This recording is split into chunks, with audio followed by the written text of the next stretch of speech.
So we're just back, out back at the hive. We have several silver maple trees in the yard.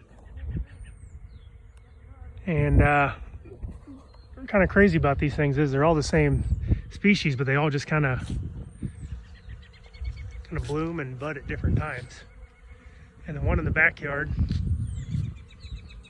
went really, really early.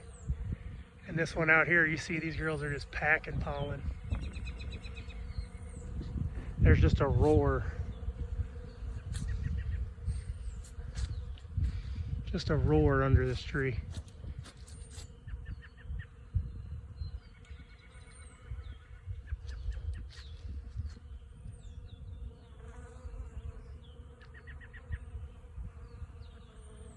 I say it's about I don't know, 100 yards from the hives in the backyard. Perfect day. They will get after it pretty hard today.